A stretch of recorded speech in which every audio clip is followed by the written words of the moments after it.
When we're in scarcity, we can't be creative, and scarcity is not a fun place to be over in general. So if we can move someone to abundance where they're still being a great steward of what they have, but they're in abundance mode and not scarcity mode, well, now they're being creative with what they're doing.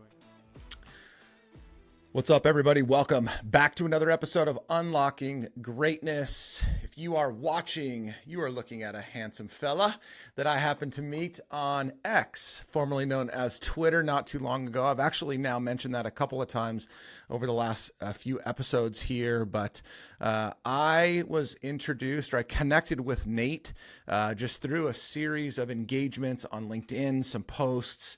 And what was super cool was he was quickly willing to just jump on another call, have a conversation, and get to know each other a little bit better. And I think that's something that we need to learn how to do better, is just to take this online engagement and pull it offline and start to go deeper and build relationships. And as God would have it, we would connect well and just dig into so many fantastic aspects of our lives and backgrounds and histories. And so that's why he's here today. So for now, Nate Dean, what's up, my man? Welcome to the podcast. What's up, brother? Thanks for having me, man. I have enjoyed so much. So I started my Twitter X account December of 2018. Okay. And every bit of building that I've done over the years as far as my business goes has been just that, connecting with people like in real life. And you might send a message on a DM or something like that, but eventually you're like, no, let's get to know each other, So it's always a ton of fun when you can take those interactions, what I would call offline, and really make them real. Because a lot of that stuff, like at the end of the day, you don't even really know who you're talking to. When it's just a profile out there. Yep. But when you actually get on a call, especially a video call, and you're like, okay, this is a real person and they have a real story and all that stuff. So I love it, man. Yeah. I mean, I think that, and we talked about this a little bit previously, but especially for us as guys, and then as Christian guys that are trying to do right by our families, that are trying to do right in the world, that are trying to do right in business, as much as, and I want to hear you talk about this a little bit more, but as much as we end up finding some spaces for that, it does feel pretty lonely, right? I mean, you get into this world and you're like, man, is there anybody else like me? Yeah. Did you feel that, or have you felt that at different seasons of life? Yeah, because especially in the corner of Twitter that I've sort of found myself in years ago, they used to call it money Twitter back in the day.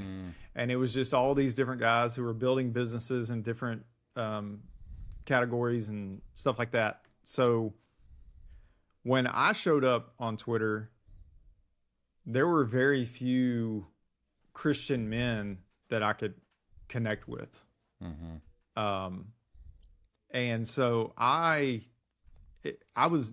not saying like I was the first, but I felt like I was one of the earlier guys who just really came out like, hey, I'm a follower of Christ, I'm a dad, all that stuff. And so it was at first a little bit lonely. If I hadn't had my business partner to walk that journey, then it would have been really lonely.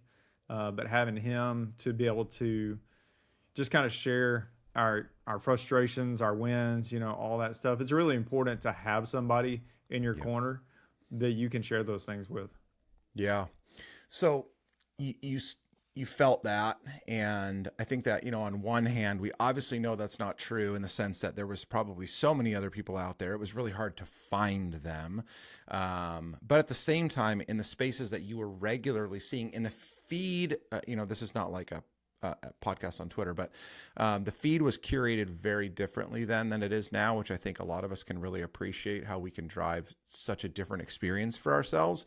But when you found yourself in that space, and you said you had a business partner, and I'm sure we'll talk about that, that was so helpful for you, but like, how did you go about finding those people to surround yourself with to get better in all those areas of life. So one of the fun things about social media is if you lead out with who you are, you're going to attract people that are like you. And so, you know, Twitter, Twitter X, really just became like almost a personal journal a little bit sometimes. Me just kind of sharing my thoughts. I would share stories about my family from time to time, stuff like that. And that's really where it started coming together for me. Yeah. When you start something new like that, you don't really know like what the etiquette is or what the rules are. Like, okay, how do I win doing this or that? And I just decided I'll learn some things about how to build properly, you know, build a social media brand properly and everything like that. But I'm not going to stop being who I am. Yeah.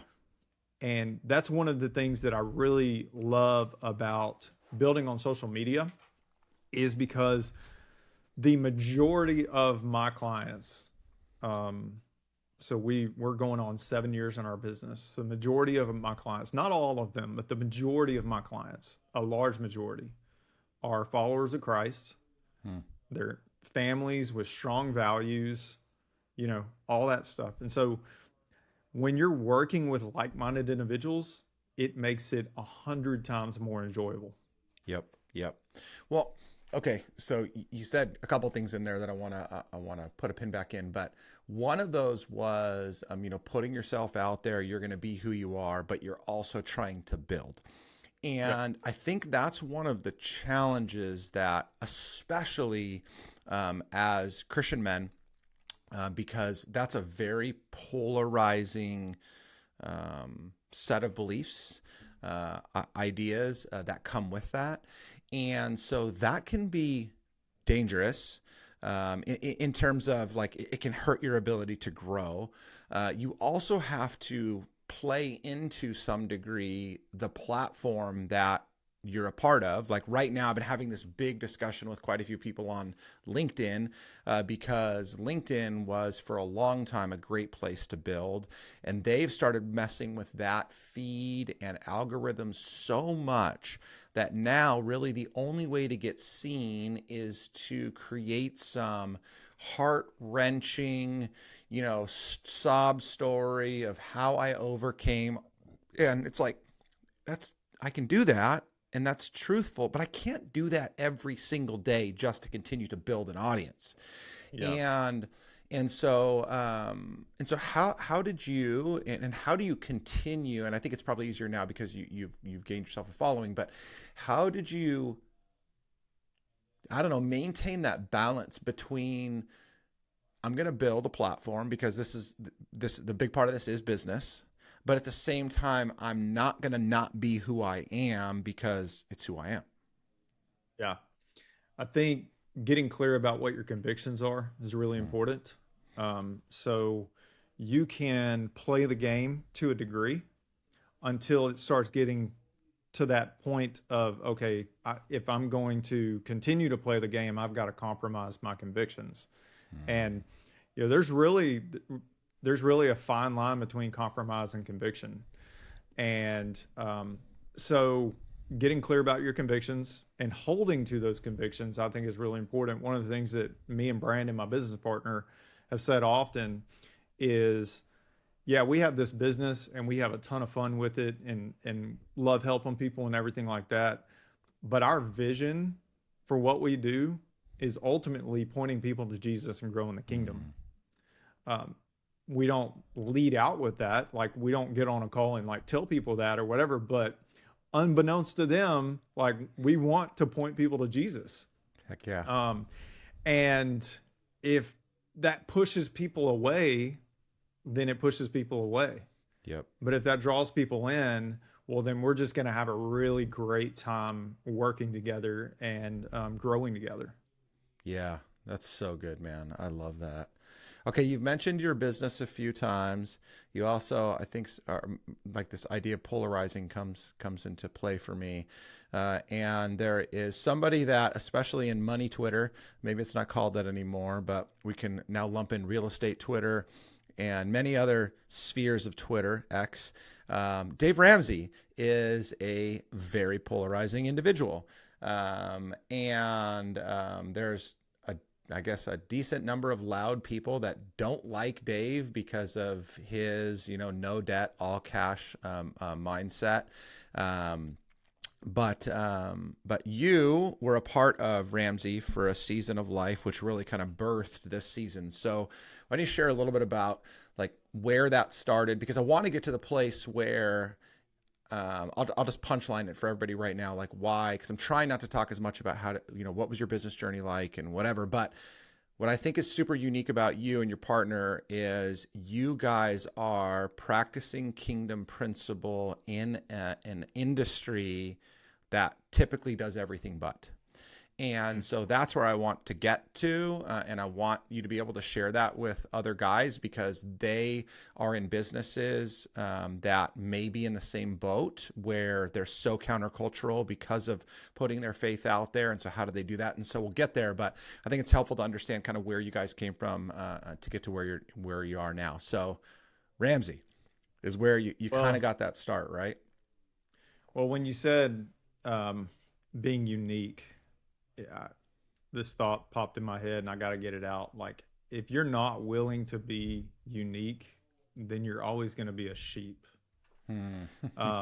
So, you've got to set yourself apart. Like, the market is competitive, but competition at the end of the day is really based on who sets themselves apart from the other person. That's the real competition, is just making yourself different so that you do stand out, so that you are unique. But wait, so hold on. I think that's so powerful. I want to stick on that for a second. So earlier you talked about kind of knowing who you are when we were talking earlier, and then you just said that like you've got to be unique. And I think some people hear that and they're like, oh, so I have to go try to be something.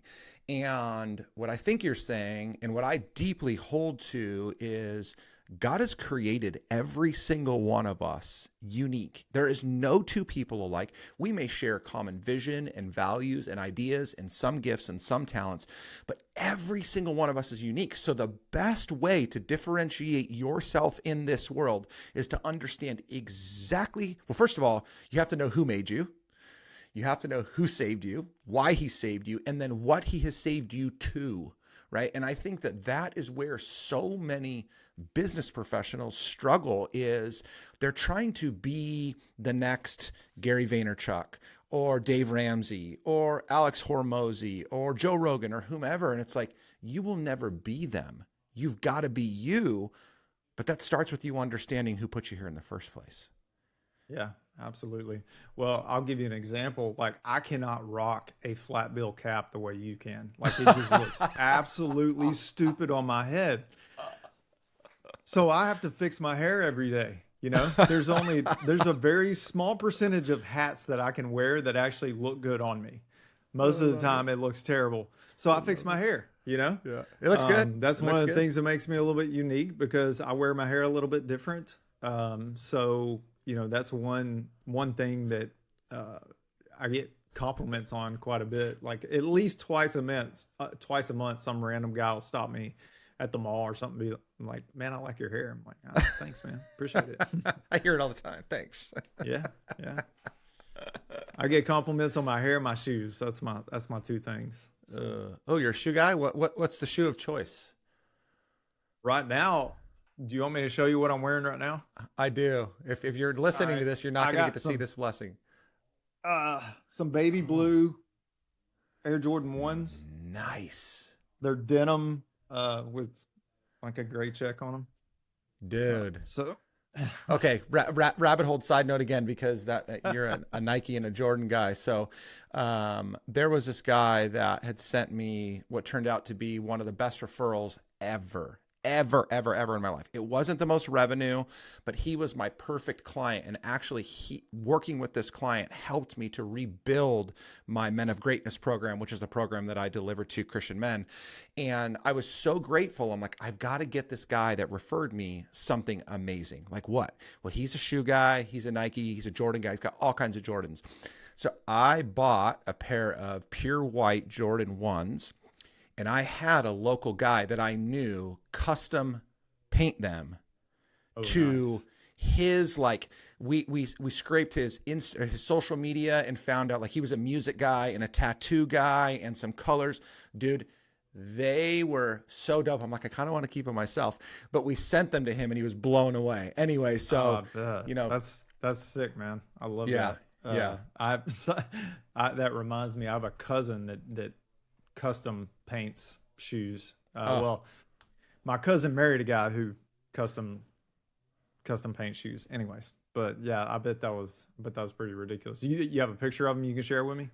I'll send it to you after the fact. Yeah. And I'll put a link to something in the show notes too, so other people can see it. Yeah. I mean, they were like bright orange and bright green, just gnarly, just so nuts. But anyway, so part of my background and my desire to be a business owner came from my dad's journey of being a business owner. So I grew up in a shoe family. My dad had an athletic shoe store, kind of like a Foot Locker, and it was independently owned. He started in 1989. He passed away from cancer in 2012. He left it to me and my brother, and we ran it for 4 more years after that, and then finally shut it down. Wow. So I've been around shoes for a long time, and I have a very special connection to Michael Jordan because the majority of our business, probably 75% of our business, came from Jordan brand products.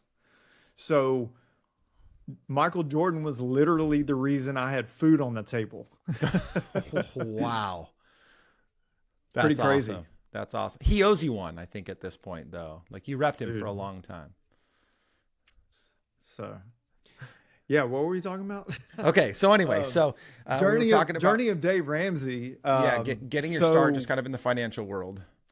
Yeah, so I went to school for business and finance. I was always fascinated by causes and effects of markets and things like that. Economics was one of my favorite subjects.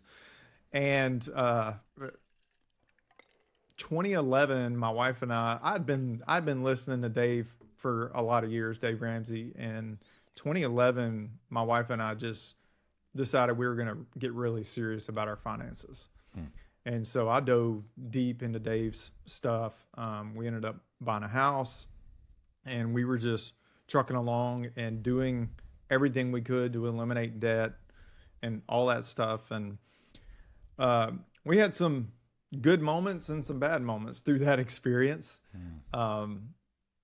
And that was what we knew when it came to personal finance. And we just assumed that saving up and paying cash was the absolute best thing we could do. And we were stocking money away in mutual funds and, you know, doing all those things. And me and my business partner came across this book. I'll hold it up where people watching can see it. But if you're listening to it, it's called Becoming Your Own Banker by R. Nelson Nash. It's a 92-page book, so it's not very intimidating. The information that you find in the book might flip your brain inside out. But me and my business partner, Brandon, we came across this book in 2017, and we were already into some deep accountability with one another. We grew up together. We've known each other since 93. So we were holding each other accountable in different areas of our lives: better husbands, better followers of Christ, better fathers, all those things. We come across this book, Becoming Your Own Banker. It kind of rocked our world. I'm giving you the short version. Kind of rocked our world. And we were like, what do we do with this information? So we found some mentors, coaches that could show us how to implement the strategies in our life. And we became so inspired by what they had taught us that one day me and Brandon were just like, man, if we're this excited about what we're doing for ourselves, wouldn't it be cool to go teach other people how to do this too? And he was like, yeah, man, I would love that. And so we told Mike and Chris, our mentors, hey, we would love to to do what y'all do, and they So a lot of Christians look at the world of finance, they look at the world of money, and it's money is evil. When what the Bible actually says is that money is the root of all kinds of evil. And so do you combat that idea a lot, or because you're already dealing with people that have wealth and are trying to be responsible with it, that they don't see things that way? Like how does that come into play for you guys? it's actually really easy, because money is just a tool, just like anything else. But at the end of the day, proper philosophy of finance enables you to be a better steward of all the things that you have. And as followers of Christ, obviously stewardship is something that's really important. Well, if we have the opportunity to be a better steward of what we have, what's the downside to that? Yep. Yeah, it's interesting because so I don't know, 10 years ago or something like that, I was consulting for an organization, and they provided Financial Peace University to their entire oh, not Financial Peace. What was the online platform? Smart Dollar? Is that what that was called? Anyway, it was Something like that. yeah, it was some Ramsey product. Anyway, so I thought that was so cool. I loved the idea. We were actually just coming out of a really devastating financial season of life. I'm like, oh, this is so amazing. So I loved the idea, and I loved that Dave was a believer in it. And then as time went on, I think just the culture wore me down, and I jumped on the not necessarily hate, but kind of like the anti-Ramsey, idea of, no debt.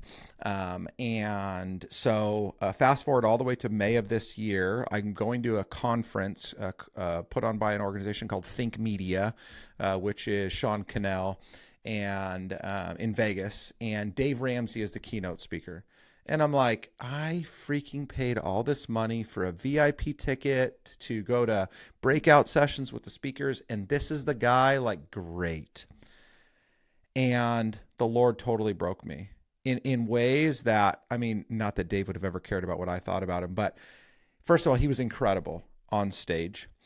And what I ended up hearing was exactly what you just said right there, which I thought was so stupidly profound when he said it, which it's his idea and his means to be great financial stewards, or to be great stewards of what God gives. And I think that's what I had missed all these years, was like, that's so lame to not have credit, to not, use debt to our advantage. That's how people get wealthy. And then I was like, wait a minute, regardless of how you do it, the responsibility and the call is for us to be good stewards of the gifts that God gives to us. And unfortunately, because of our own irresponsibility, the large majority of us in this world will be horrific stewards of our money when we're given access to debt, because then we can buy all kinds of crap that we can't afford, and we have no real intention of ever paying back. So I really appreciate that you said that. Like, do you guys get to spend a lot of time educating people in that manner around stewardship? We do. We have a cash flow tool that we use, that we teach people about, called Currents. And it's really, it's a tool. It's fairly new. It's only been out a couple of years, but the psychology behind it fights what so many people struggle with when it comes to budgeting. Because what tends to happen from a budget perspective is, one, budgeting often puts us in scarcity. And when we're in scarcity, we can't be creative. And scarcity is not a fun place to be over in general.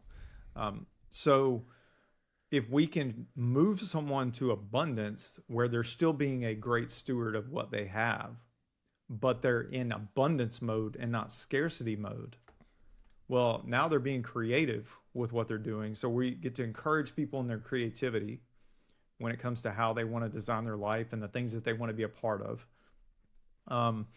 And we shift out of that default, because scarcity really is default for most of us. If we don't have any sort of outside force that is encouraging us or impacting us in some way, then we tend to stay in scarcity. And the reason I know that is because you look at every news outlet, and most of the stories are from a negative position. Media knows that we feed off negativity. We thrive off negativity for some reason. And, that's why it's really important, in my opinion, to hit the off switch with a lot of things that are being fed to you, because most of it is negative, and it's just designed to keep you where you are, not to empower you. Ooh, that's good. That's good. So let's pretend, and maybe I am to some degree, let's pretend I'm ignorant to this idea. I have been fighting to just protect what I have. I'm actually thinking of somebody I know right now that this is their story. Like, I don't care about having insane amounts of money, but I fear losing what I have right now. What are some, maybe not simple, but what are some of the first steps that you encourage people to take to reframe their mindset around this idea of scarcity and abundance, so they can start to be good stewards of the things that God has given them? Invest in yourself before you ever invest in an asset. First and foremost, invest in yourself before you invest in an asset, and protect your income and your assets in the best way possible. Because our philosophy of finance is we're going to play really great defense. Now, what defense is protection. Okay. When you're chasing rates of return, those are offensive positions. And there's nothing wrong with offense. There's nothing wrong with putting points on the board or anything like that. But when you play really great defense, it gives your offense better opportunities. A story that I use often is in Tom Brady's very first Super Bowl run. And this doesn't negate his greatness or his legacy or anything like that. But in his very first Super Bowl run, the last 3 games of the season, the conference, the division, and the Super Bowl, last 3 games of the season, do you know how many touchdowns he threw in those 3 games? No, but now I want to say 0 because he threw 1. Wow. And that was because he had an incredible defense that always put them in great positions. And so they didn't have to depend so much on him.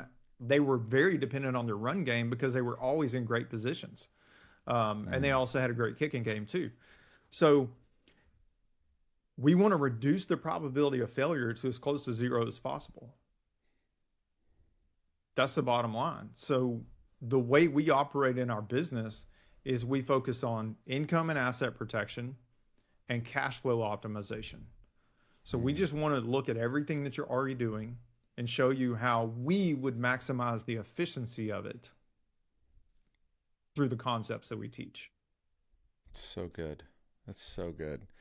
I think this is so helpful because in my own experience, I grew up, my formative years of life, my dad wasn't very present.